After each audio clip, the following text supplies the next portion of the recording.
Aku tuh beranggapan bahwa setiap pertandingan adalah kehidupan gua. Jadi kalau ada orang masuk neraka karena dia nggak mau, Pak. Disuruh sholat, nggak mau sholat. Disuruh puasa, dia nggak mau puasa. Kalau di Amerika, orang cukup menciptakan lagu, royaltinya setiap detik, setiap menit, setiap jam. Umur hidupnya diurus oleh negaranya, karena negaranya sudah benar mengurus royaltinya. Tapi di Indonesia itu... Assalamualaikum warahmatullahi wabarakatuh. Kembali lagi bersama saya, Wahyu Agung Setiawan, di Mas Was Official. Baik, kali ini saya ngobrol tipis-tipis nih bersama seorang seniman, artis, dan juga presenter nih, yang sekarang udah berdakwah dan juga sambil berbisnis nih Pak ini. Ini merupakan jadi satu second win juga lah kalau buat saya ini kan. Kita ngobrol tipis-tipis nih sama Om Ganteng Permanen nih saya manggilnya, alias Dik Doang. Assalamualaikum warahmatullahi wabarakatuh. Pakai ini juga, salam olahraga. Jangan lupa. Salam olahraga, Pak. Pae dan Mae. Iya, betul. Tapi di sini Pak ini buat saya ini para atlet entrepreneur. Iya, iya. Mae itu mantan atlet entrepreneur gitu loh, Pak. Siap. Tapi kan bisa juga tuh panggil orang Jawa lagi. Halo Mae, apa Mae? Mantap. Sehat semua ya. Pokoknya Pae dan Mae nikmat yang pertama yang datang dari Allah Subhanahu wa taala berbentuk kesehatan Pae Mae, ya. Alhamdulillah. Ya, yang kedua baru bisnis jalan. Iya, benar. Ini apa nih? Produk apa nih? Ini kan ini kue ini. Usaha ente ya? Ya orang rumahan lah. Luar biasa. Begini nih yang paling benar. Jangan mengandalkan hanya dalam pertandingan kompetisi. Karena usia olahragawan sebentar ya. Iya, betul. Kalau berhasil, kalau tipis-tipis ya. Iya. Ya. Itu yang jadi krusial sebenarnya Om. Gimana tuh maksudnya? Ya maksudnya tuh kalau yang prestasinya tinggi kan, dia kan enak tuh. Duit banyak ya kan, dapat dari hadiah, bonus apa gitu kan. Tapi kalau kan kalau lu gimana? Ya, kalau saya kan standar nih kan gitu kan. Artinya kan setelah pensiun kan mesti ada. Justru Islam tuh memilih yang sedang-sedang saja, Pak. Begitu ya? Iya, 9 lagi jeblok. 5 rapot merah. Jadi nilai lu 7. Setuju, Pak? Ya paling enggak kan ini lah. Maksudnya kita mesti ada perubahan lah kan gitu kan. Masa pensiun ini setuju. Kan. Karena hidup adalah proses dan proses adalah perubahan. Om Ganteng ini dong, boleh cerita sedikit Om dari awal karir dulu Om, gimana tuh dari masih apa ya, artis gitu ya Om ya, sebelum kan terus jadi presenter kan. Pak Maya udah udah tahu belum nih kalau saya mantan artis terkenal. Nah itu dia tuh. Dik Doang yang terkenal itu. Jadi begini, bagi saya hidup tuh kan memang adalah perubahan. Saya mengawali dari desain grafis, menjadi yang terbaik dalam dunia desain grafis, menjadi presenter. Lalu menjadi presenter terbaik, pindah lagi menjadi penyanyi terbaik. Selalu dalam posisi di mana terbaik dan terbaik. Gitu. Sampai kuliah pun saya masuk di tes terbaik, keluar pun menjadi mahasiswa terbaik. Gitu. Jadi emang biasa terbaik, ya kan? Dan lagi memang biasa ini ya Om ya, perubahan terus gitu ya Om ya. Iya. Jadi kan kalau bahasa ini kan kalau satu perubahan itu kan, kalau bahasa saya nih disupport kan second win gitu loh Om. Itu kan artinya kan ciptakan angin kedua terus gitu loh Om. Iya, jadi bagi saya hidup di Indonesia beda dengan di Amerika. Kalau di Amerika orang cukup menciptakan lagu Happy Birthday to you, royaltinya setiap detik, setiap menit, setiap jam, setiap hari, setiap minggu, sepanjang tahun, umur hidupnya diurus oleh negaranya karena negaranya sudah benar mengurus royaltinya. Tapi di Indonesia itu orang yang bisa bertahan adalah orang-orang yang banyak kebisaan, multi talented. Jadi bisa senang olahraga, olahraganya apapun, voli, bola, bulu tangkis, pingpong, basket, futsal apalagi. Terus bisa nyanyi, bisa mencipta lagu, bisa main musik, bisa alat drum, harmonika, gitar, piano gitu, bass. Nah orang-orang yang seperti itu aman posisinya Pak. Oh malah aman gitu. Bisa mandiri dia. Malah bisa lebih mandiri gitu ya, karena multi talenta gitu ya. Jadi sekali lagi orang-orang yang bisa bertahan hidup di Indonesia adalah orang yang banyak kebisaan. Sekarang gue tanya sama lo lah, lo kan jago main bulu tangkis. Iya betul. Karir mentok lah taruh. Iya maksudnya ada masanya kan. Iya. Tapi kalau lo nggak bisa bicara, apa lo bisa menjadi pelatih? Gak bisa. Susah kan. Nah, jadi ternyata lo jago ngomong juga. Ternyata pintar memotivasi para pemain. Iya betul. Udah gitu. Karena nama lo dikenal, lo memaintain dan merawat dunia maya lo, YouTube lo, Instagram lo, Twitter lo, Facebook lo taruh produk ginian nih. ya kan? Langsung orang mesen berapa makanan, berapa kodi pakaian, hidup lo anteng-anteng aja Pak. Jadi lo adalah orang yang bisa gue bilang telah mampu menaklukkan waktu. Jadi orang yang telah menaklukkan waktu, Pak E dan Mae, dia bisa mengerjakan banyak hal dalam satu waktu. Iya, betul. Dan dia nggak pernah repot itu. Ketua DKM, kepala keluarga, berbisnis, ngajar juga, usaha juga. Tadi itu dunia maya dia urusin semuanya. Medsos. Tapi Iya. nggak pernah dia capek. Nggak pernah dia lelah. Nah, ciri-cirinya kalau dia capek, dia tertidur lelap, itu ajan mau berkumandang, baru 5 menit atau 1 menit sih, dia udah dibangunin tuh sama sang waktu. Sama sang waktu. Yuk bangun yuk, Eh, mau ajan. Itulah kekasih yang telah dipilih untuk menjadi kekasihnya. Waktu diperintahkan untuk membangunkan kekasihnya. Gitu. iya. Oh, iya. Wal Keren, fajr, keren. wal asri, wal duha. Ada rahasianya di situ. Artinya semua tuh waktu kan, bicara waktu kan Ya, itu. makanya orang bule menyebut the time Hmm. is money. Kalau buat Om Ganteng sendiri, time itu apa? Ya Waktu buat itu apa gitu loh? ya waktu harus gua taklukkan, dan waktu itu dari mulai lahir sampai gua sekarang hanya mengisi waktu panggilan ajan aja sih. Waktu pakai lahir sama? Jadi gua selalu berusaha sebelum ajan udah wudhu. Udah wudhu. Udah wudhu Oh. karena gue pengen jadi kekasih Allah. Ciri-ciri kekasih Allah itu nggak mungkin kekasihnya datang dia belum siap-siap. Kayak lo aja nih, yuk kita pergi yuk, gue jemput lo ya. Jangan sampai gue di depan halaman depan rumah lo belum siap yuk.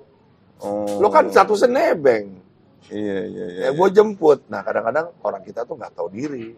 Tunggu ya bentar ya, gue belum mandi nih. Wah itu ini ya, maksudnya kadang bisa bikin kecewa kan, soalnya gitu kan. Untung gue nggak pernah mengecewakan lo kan. Iya benar ya. Ini luar biasa nih Pak ini. Kalau Om Ganteng nih kalau udah Bah. janji sama orang nih selalu tepat misalnya gitu loh. Iya. Dan dia selalu mensupport gitu loh Pak ini. Gue juga mensupport anaknya dia nih, Tala ya, coba.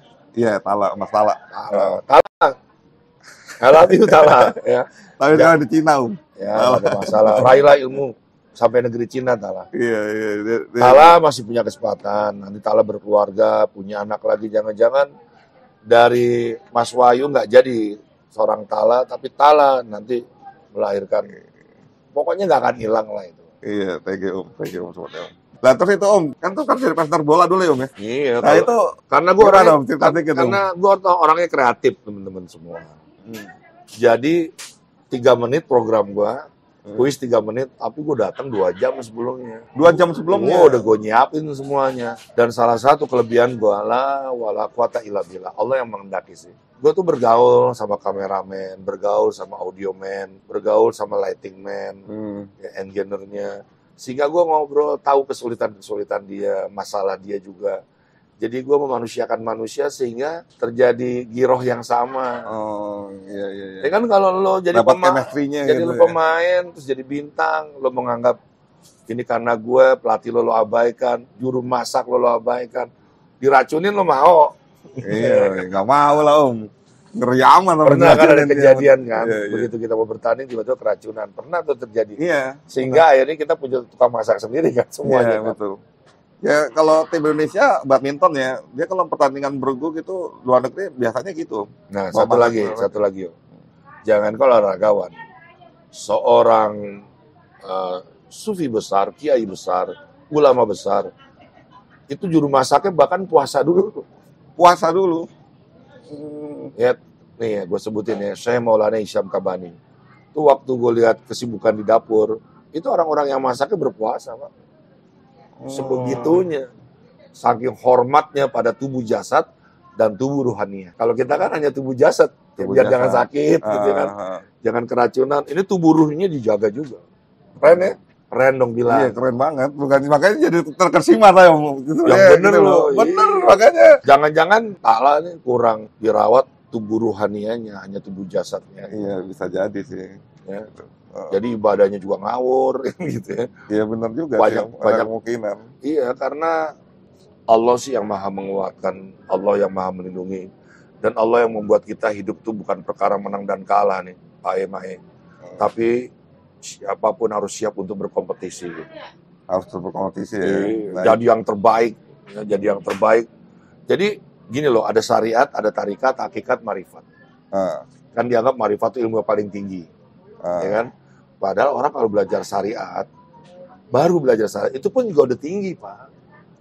Jadi ketinggian kita itu masing-masing gitu. Jangan bilang, lu baru syariat lo gitu.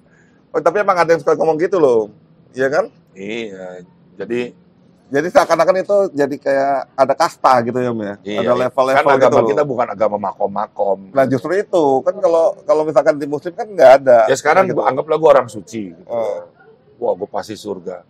Terus ada PSK, lolok-olok.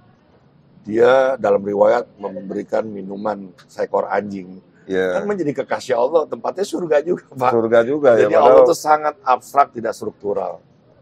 Jadi maksud dari inti bab ini, gue mau ngomong, sahabat, lo mau olahraga, lo mau berbisnis, lo mau ngapain aja, nggak terlalu penting bagi Allah.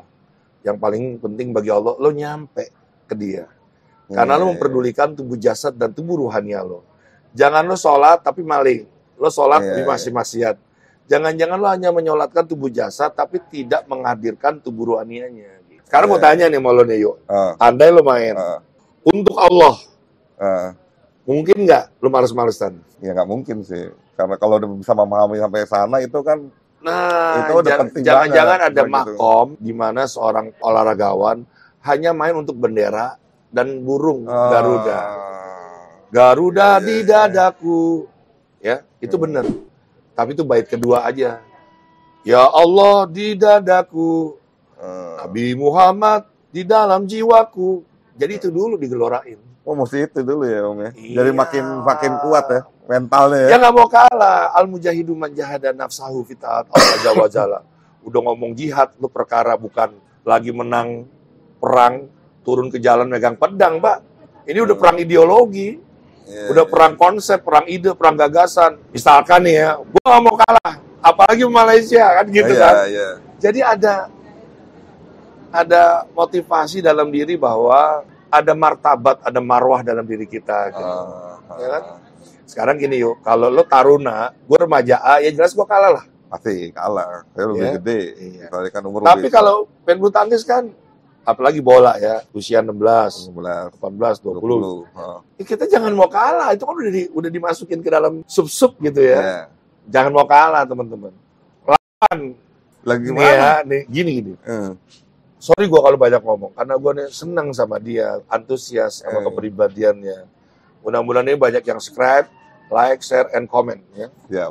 Gue tuh pernah main Turbo Plus, tau nggak Turbo Plus? Apa? Yang apa? Kayak game gitu? Bukan. Apa? Turbo Plus, turnamen bola plastik. Oh, singkatan itu ya. Bola ya. Lo tau kan zaman bola tuh ya. Masih ada nggak tuh bolanya tuh? Yang kalau udah bolong sekali udah habis. Gue pernah menang 18-0. 18-0.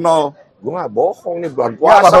Maksudnya tuh main bola plastik tapi ukuran lapangannya gede apa? Oh kecil, bola plastik ya kecil, Pak. Biar kayak di lapangan badminton gitu. Ya 4x8 bulu tangkis dulu ya di kampung-kampung. Oh gede juga itu. 18-0 gue. Lo tau nggak yang golin 18 itu siapa? Siapa? Gua sendiri. Diatur kali. Oke. Ini masih ada orang-orang, masih ada orang DPR ya, masih ada orang RCTI yang nyaksin acara ini ya. Kita pernah main di universitas di Kalibata atau universitas apa ya? Kalibata apa tuh? Pokoknya kita main futsal di situ. Lo tau nggak? Gue main. Sebelum gue main, gue udah ngomong sama orang-orang DPR, Pak, gimana kalau saya teman Bapak? Oh jangan, kamu di RCTI aja gitu. Oh ini jadi antara ini RCTI sama ini persahabatan. Persahabatan. Ya udah gue main untuk RCTI, lu tau nggak? Gue golin semua 8-8-nya. 8-18. Lain lagi kan pertandingannya, Pak. Oh beda. Nah begitu gue 8 gol gue dikeluarin. Dikeluarin, dimasukin sama yang lain karena dianggap lemah lawannya. Lo tau nggak? 8-6 terus kesul. Oh kesul 8-6. Gue dimasukin lagi, Pak. 14-6, Pak. Jadi teman-teman semua, walaupun saya kelasnya bukan internasional, aku tuh beranggapan bahwa setiap pertandingan adalah kehidupan gue. Gue nggak mau kalah, Pak. Nggak mau kalah, nggak ada cerita kalah. Nih ya, teman-teman sekampung, inget ya nih yang pernah main mau bola main sama saya. Bener apa enggak? Coba lo tulis komennya. Gue tuh susah kalahin dan nggak mau kalah. Apa aja akal gue lah pokoknya. Mau milih pemain kayak. Tapi nggak curang kan? Enggak. Maksudnya Curang, tetap sportif enggak. kan? Gue jarang curang. Gue nggak ngerti arti curang lagi. Oh. Dan gue beranggapan setelah pertandingan, gue kan pasti akan pulang ke rumah. Pulang. Kalah nih, pikiran Pak. Masa sih Pikiran gue. Makanya gue pingin tidur nyenyak dengan memenangkan setiap pertandingan dalam kehidupan gue. Gitu. Oh, keren. Mantap ya? Mantap. Beli dong. Bisa dipesen nih. Om, tapi ini Om, maksudnya tuh sekarang kan nih kalau dari cara Om Ganteng ini ngomongnya udah buat saya ya berubah jauh banget itu loh. Gue dulu udah nonton Gaban nih, Gaban. Berubah. Iya, maksudnya kan sekarang kan udah apa ya? Ini. Nah itu di mana tuh Om bisa dapat titik balik Teman-teman itu? saat ini pukul berapa? Jam 5 kurang. 17:07. Ini bulan Ramadan. Kita lagi puasa ya. Harusnya kan lemes ya. Iya. Lo tau nggak, Pak Emae? Orang tuh kalau udah mengenal Allah, lahir kecintaan, puasanya itu nggak ada capeknya. Jadi orang yang males puasa, lapar lagi, ada rasa lapar sehingga udah pasti dia nggak berzikir, udah pasti dia lepas sholawat. Terus kalau ogah-ogahan nih puasanya banyak tidur, udah pasti dia nggak cinta sama Allah, dia hanya menggugurkan kewajibannya aja. Sebagai ini. Jadi puasa tuh esensinya adalah kecintaan kita kepada Allah. Kata Allah, puasa itu untukku. Bahkan seluruh kekasih-kekasih Allah, para anbiya, para aulia, semuanya tuh doyan puasa, Pak. Bingung kan lo? Iya. Karena dia sedang menyipati sifat Allah yang nggak butuh apa-apa.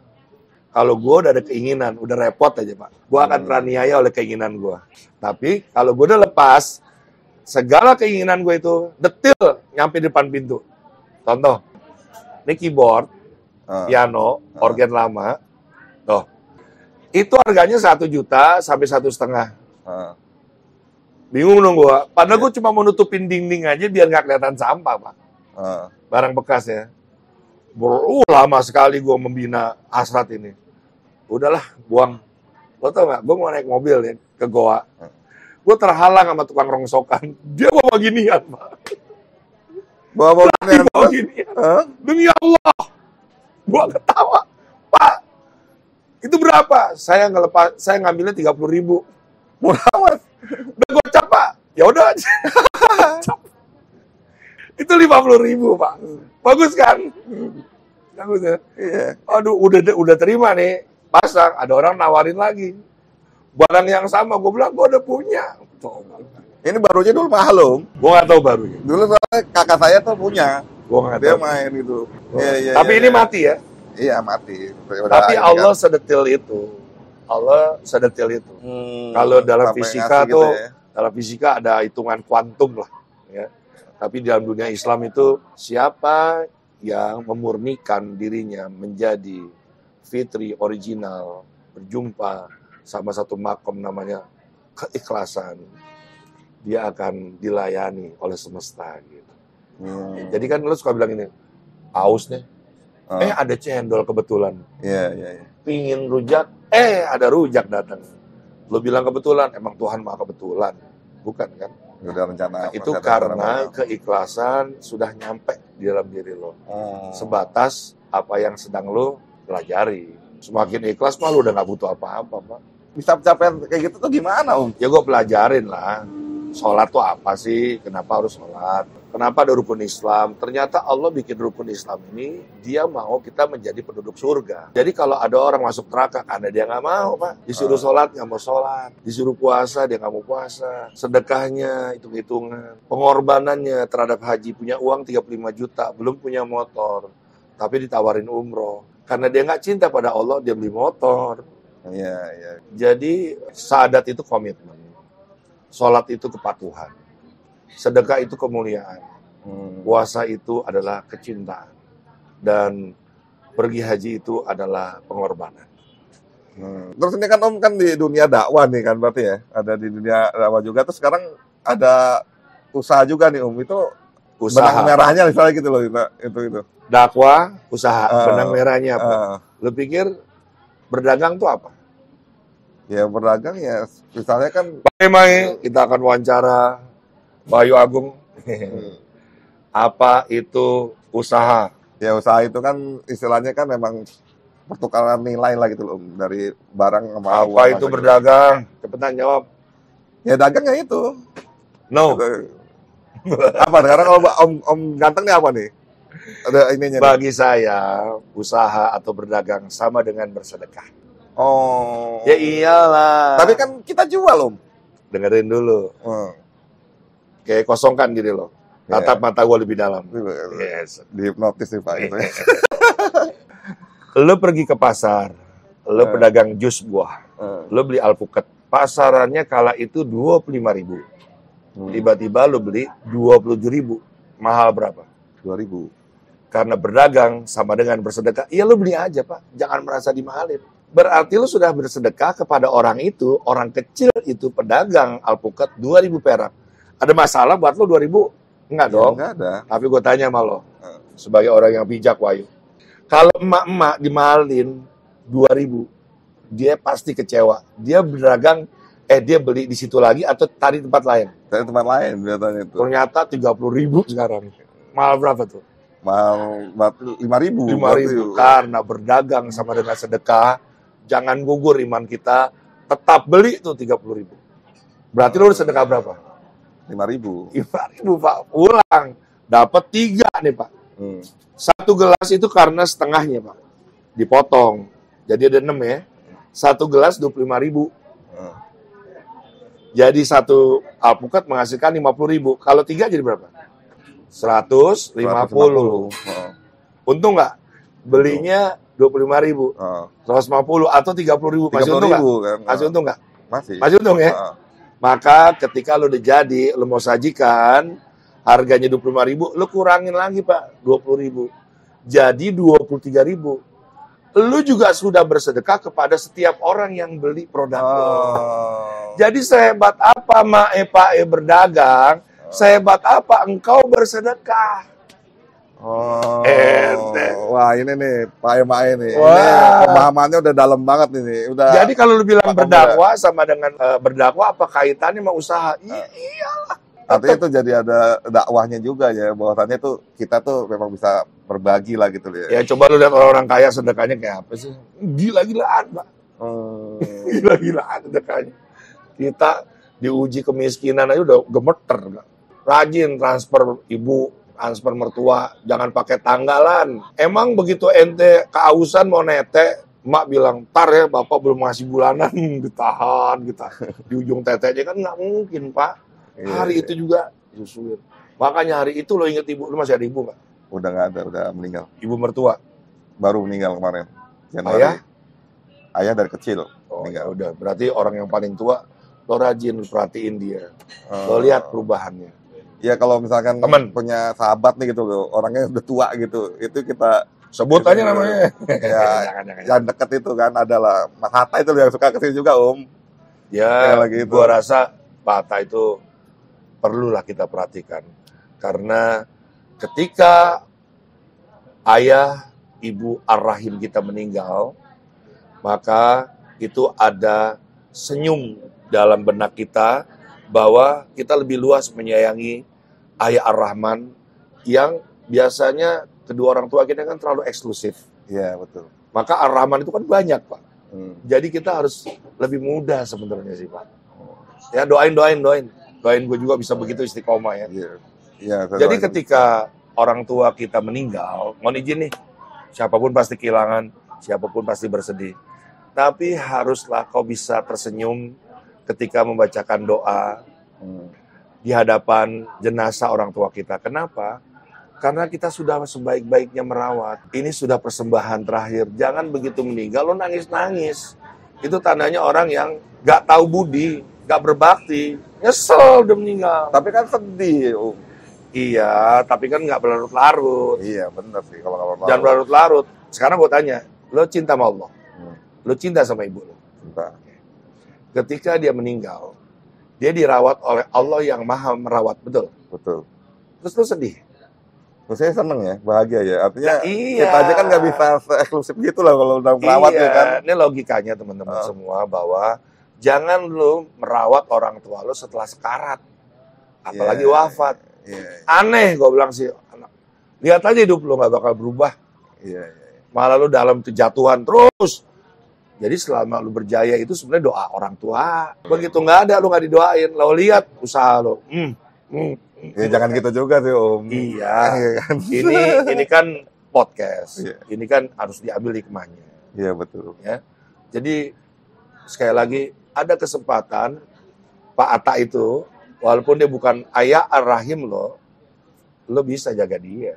Iya, iya. Ya kan gitu, Jadi, Pak. misalnya berbagi ya. Misalnya, Gak usah itu deh, Ustadz lo tuh siapa tuh? Pak ini Arfa. Arfa.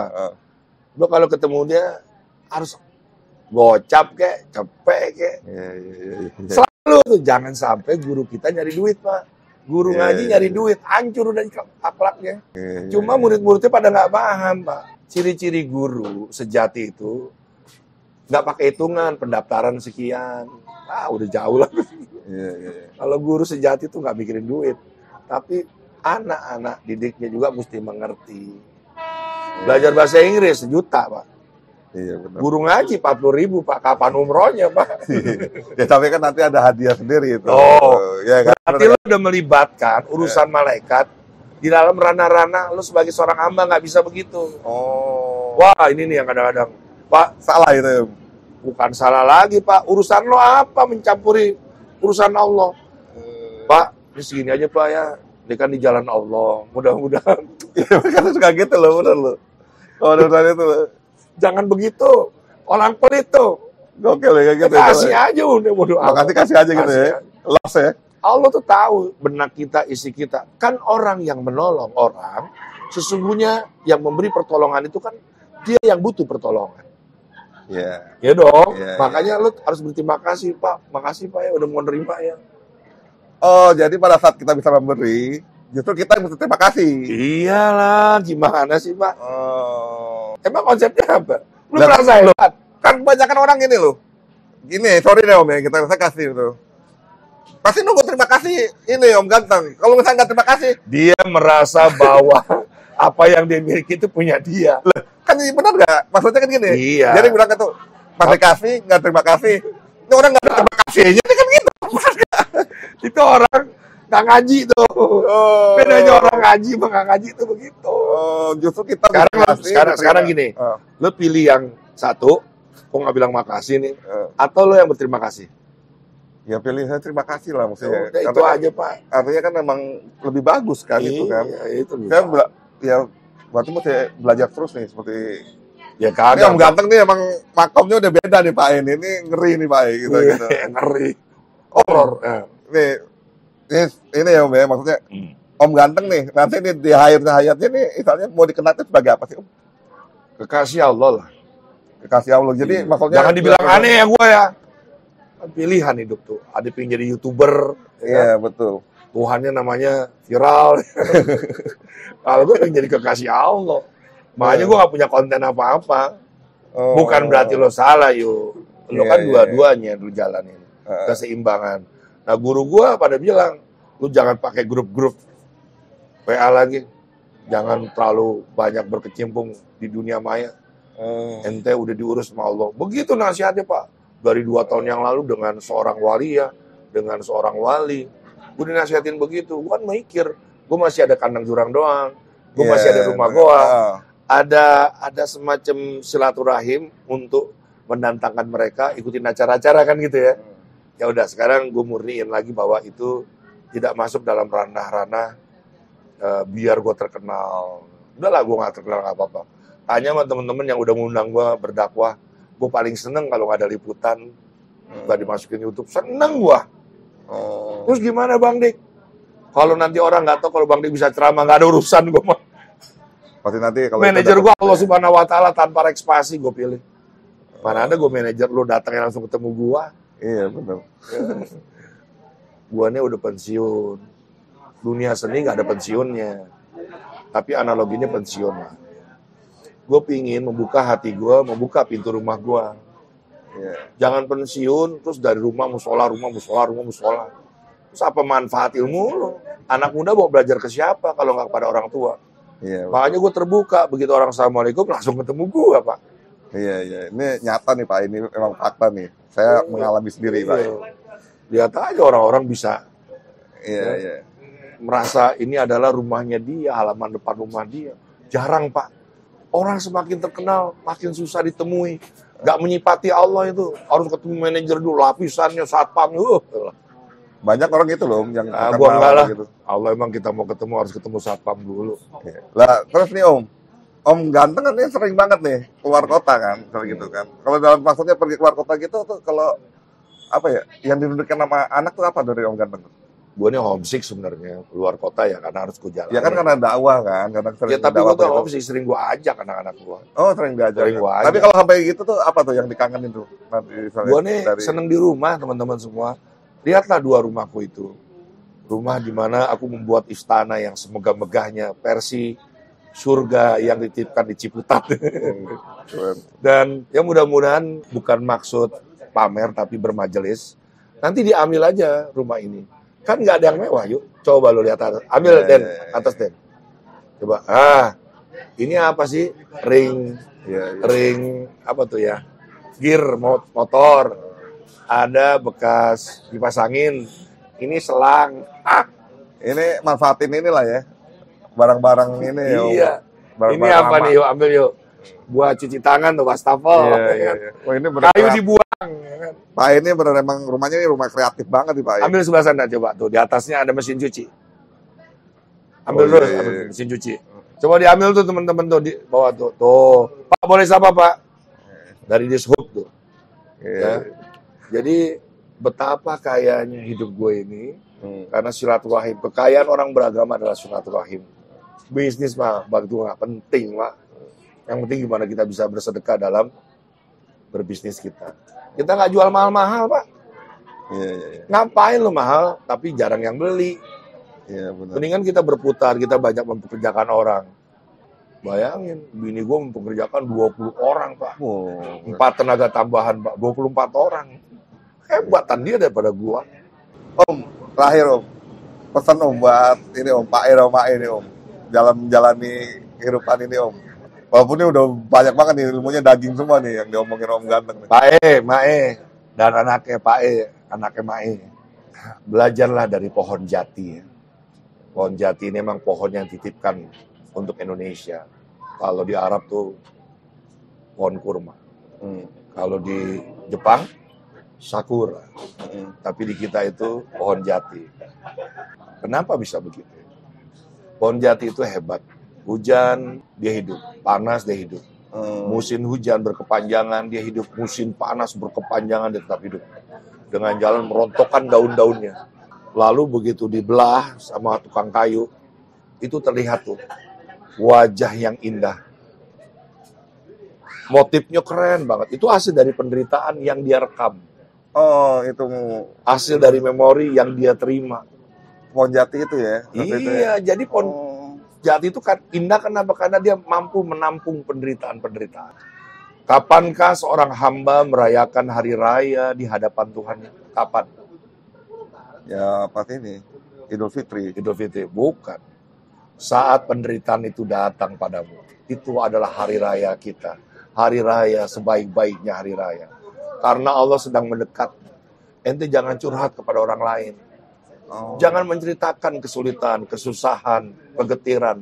Karena sesungguhnya penderitaan itu adalah singgasananya Allah bertakhta di situ. Siapa yang mampu menikahi penderitaan itu dengan benih ikhlas, maka yang terlahir adalah kebahagiaan. Siapa nabi-nabi yang tidak menderita? Siapa kekasih-kekasih Allah yang hidupnya tidak menderita? Semuanya menderita. Tapi apa kau pikir mereka menderita? Jawabannya tidak. Kau saja melihatnya menderita.